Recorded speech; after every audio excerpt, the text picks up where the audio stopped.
নবরাত্রি সতীর পুনর্জন্মের নয় ইতিহাস।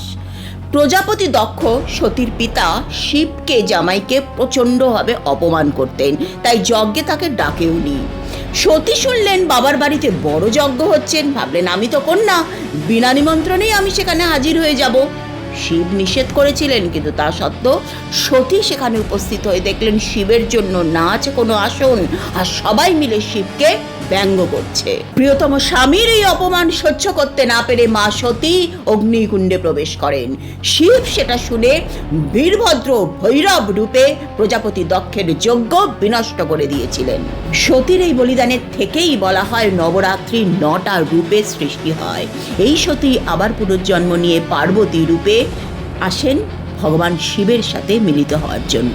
আবার শুরু থেকে তিনি হিমালয়ের কন্যা শৈলপুত্রী হয়ে ব্রহ্মচারিণী তপস্যা করে মাথায় চন্দ্র নিয়ে চন্দ্রঘণ্টা হয়ে জগৎ সৃষ্টি করলেন কুষ্মাণ্ড রূপে, মাতৃত্ব দেখালেন স্কন্দমাতা রূপে, অসুর বধ করলেন কাত্যায়নী রূপে, কালরাত্রি রূপে ভয় জয় করে মহাগৌরী হয়ে সিদ্ধিদাত্রী রূপে তিনি আত্মপ্রকাশ করলেন।